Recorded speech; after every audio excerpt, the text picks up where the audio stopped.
ರಾಷ್ಟ್ರಕವಿ ಕುವೆಂಪು ಅವರ ಹೊಸಬಾಳಿನ ಗೀತೆ ಶತಮಾನಗಳ ದಾರಿದ್ರ್ಯ ಮತ್ತು ಅಸಮಾನತೆಯ ವಿರುದ್ಧ ಸಿಡಿದೆದ್ದ ಕ್ರಾಂತಿಕಾರಿ ಗೀತೆ. ಕುವೆಂಪು ಅವರ ಈ ಶಕ್ತಿಯುತ ಸಂದೇಶ ನಮಗೆ ಎದ್ದು ನಿಲ್ಲುವ ಕರೆಯಾಗಿದೆ. ಇದು ಪ್ರಾರಂಭವಾಗುವುದು ಒಂದು ಘೋಷಣೆಯೊಂದಿಗೆ, ಇಡೀ ಜಗತ್ತಿಗೆ ಹೊಸ ಆಶಯವನ್ನು ತರುವ ಘೋಷಣೆ. ಸರ್ವರಿಗೆ ಸಮಪಾಲು, ಸರ್ವರಿಗೆ ಸಮಬಾಳು. ಇದು ಹೊಸ ಯುಗದ ಧ್ವನಿ, ನವಯುಗವಾಣಿ.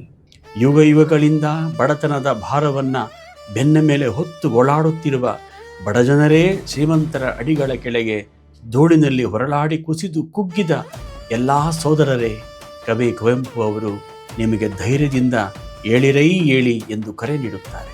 ನೀವು ಸಂತೋಷವನ್ನು ತಾಳಬೇಕು, ಏಕೆಂದರೆ ನಿಮಗೆ ನೆಮ್ಮದಿ ನೀಡುವ ಸಮಯ ಬಂದಿದೆ. ನೀವು ಯಾರ ವಿರುದ್ಧ ಹೋರಾಡಬೇಕು? ಕವಿ ಸ್ಪಷ್ಟಪಡಿಸುತ್ತಾರೆ. ಇದು ಶ್ರೀಮಂತರ ಶೋಷಣೆಯ ವಿರುದ್ಧದ ಹೋರಾಟ. ನೀವು ಕಂಗೆಟ್ಟಿದ್ದೀರಿ, ಆದರೆ ಈಗ ಕಾಣಿರಿ, ದಾನವರನ್ನು ಸೀಳಿ ಬರಬರುತ್ತಿದೆ ವಿಪ್ಲವದ ಕಾಳಿ.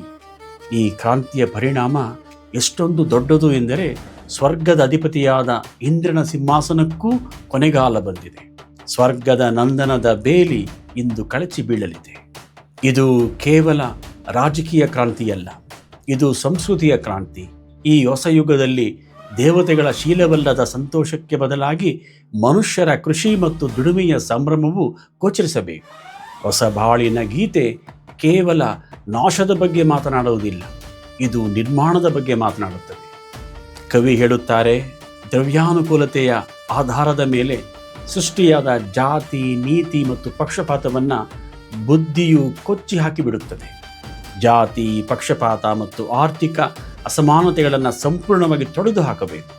ಹಣೆಬರಹ ಎಂದೆಂಬ ಮೂಢನಂಬಿಕೆಯನ್ನು ಸಂಪೂರ್ಣವಾಗಿ ತೊರೆದು ಯುಗಚಕ್ರ ಪರಿವರ್ತನೆಗೆ ಎಲ್ಲರೂ ಒಗ್ಗಟ್ಟಾಗಿ ನಿಂತು ನೆರವಾಗಬೇಕು.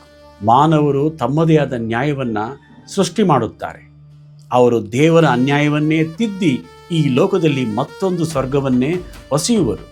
ಆದರೆ ಜಾಗರೂಕರಾಗಿರಿ, ಸಂಸ್ಕೃತಿಯ ಹೆಸರಿನಲ್ಲಿ ಶ್ರೀಮಂತರು ಒಡ್ಡುವ ಬಲೆ ಮೃತ್ಯು ಸಮಾನವಾದದ್ದು. ಮೂರ್ಖರಾಗಿ ಮೋಹಿನಿಗೆ ಮರುಳಾಗಿ ನಿಮ್ಮ ಶ್ರಮದ ಪಾಲನ್ನು ಅನ್ಯರಿಗೆ ತೆತ್ತು ಸತ್ತಂತೆ ಸಾಯದಿರಿ. ಈ ಹೋರಾಟಕ್ಕೆ ತ್ಯಾಗದ ಅಗತ್ಯವಿದೆ. ಕವಿ ನೀಡುವ ಸಾಹಸದ ಕರೆಯು ರೋಮಾಂಚನಕಾರಿ. ಇಂದು ರಕ್ತದ ಬಿಂದು, ಮುಂದೆ ಸೌಖ್ಯದ ಸಿಂಧು.